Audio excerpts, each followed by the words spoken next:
আচ্ছা, আপনাকে একটা কোয়েশ্চেন করি।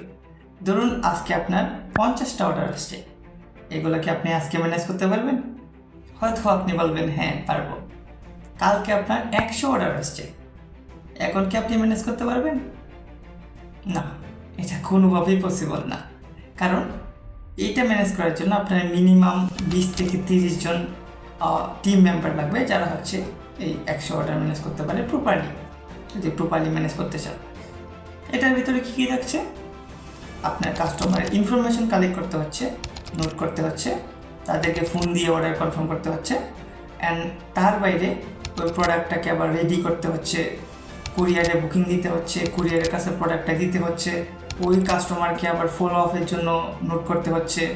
আবার যদি কোনো কারণে আপনার প্রোডাক্টটা রিটার্ন চলে আসে, তাহলে রিটার্নটাকে আবার হ্যান্ডেল করতে হচ্ছে। সো একটা অন অ্যাভারেজ 20 জন একটা টিম মেম্বারের প্রয়োজন আপনার এই 100 অর্ডার ম্যানেজ করার জন্য।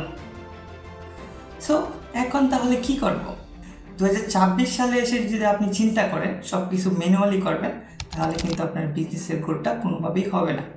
না হওয়ার মেন রিজন হচ্ছে এখন সব কিছু এআই ড্রিভেন, এখন সব কিছু এআই করে দিচ্ছে।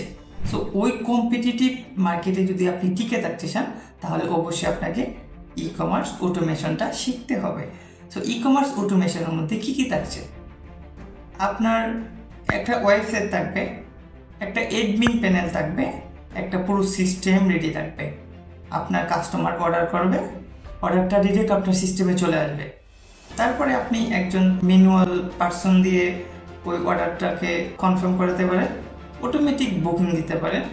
আবার এখন যারা অর্ডার করে অনলাইনে, তারা অনেকেই ফেক অর্ডার করে বা ফেক হয়। সো ফেক অর্ডারগুলো আইডেন্টিফাই করতে পারে অন ক্লিকের মাধ্যমে। That's mean automation. তাছাড়াও কাস্টমারকে ফলো আপ দেওয়া, রিটার্ন হলে রিটার্ন মানে স্ট্যাটাস আপডেট করা, ডেলিভারি হলে ডেলিভারি স্ট্যাটাস আপডেট হওয়া, সম্পূর্ণটা বিষয় আপনি এখন অটোমেটেড করতে পারেন। সো এই সব বিষয়গুলো আপনি যদি আপনার কারেন্ট অনলাইন বিজনেসে ইনক্লুড করতে পারেন, তাহলে সাকসেস আপনি আপনার বিজনেস নিয়ে আগাতে পারেন। সো 2026 সালে এসে কেন আমরা ই কমার্স বিজনেস করব এবং কীভাবে আমরা ই কমার্স বিজনেসটাকে আরও অটোমেটেড করতে পারি, এই পুরো বিষয়টা নিয়ে আমি একটা সিরিজ নিয়ে আসছি, যেটা হচ্ছে ই কমার্স অটোমেশন 2026। সো আমরা এই সিরিজে একটা বিজনেস কীভাবে শুরু করবেন, এটা শুরু থেকে কী কী টুলগুলো প্রয়োজন, বিজনেস কীভাবে এআই ইউজ করব, তারপরে আপনার বিজনেস যখন মিডিয়াম লেভেলে চলে যাবে, স্টার্টিং লেভেল মিডিয়াম লেভেল, তখন আপনি কীভাবে আপনার পুরো একটা সিস্টেম বিল্ড করে আপনার বিজনেসকে আরও অ্যাডভান্স লেভেলে নিয়ে যেতে পারেন, সবগুলো বিষয় নিয়ে এই সিরিজে আলোচনা করব। আশা করি আপনি আমার সাথেই থাকবেন। আমি পুরো বিষয়টা একদম সিম্পলভাবে দেখাবো। সো আপনার জন্য আমার ভিডিওগুলো একদম স্টার্টিং হতে পারে, এবং আপনি যদি বিজনেস অলরেডি করতে থাকেন, তাহলে আমার বিষয়গুলো থেকে আপনি আরও এক্সপিরিয়েন্স নিতে পারেন। আর যদি আপনি বিজনেস করবেন বলে ভাবেন, তাহলে আমার ভিডিওগুলো আপনার জন্য একদম শুরু থেকে হেল্প করবে। সো হাই, আমি মোহাম্মদ নাইম হোসেন। আমি একজন সফটওয়্যার ডেভেলপার, অ্যান্ড আমি লাস্ট 2 থেকে 3 বছর ধরে ই কমার্স ডেভেলপমেন্টের সাথে জড়িত আছি এবং কাজ করতেছি। সো আমি আমার পুরো এক্সপিরিয়েন্স থেকে এই সিরিজটা আমি একদম বেসিক থেকে অ্যাডভান্স পর্যন্ত দেখাবো।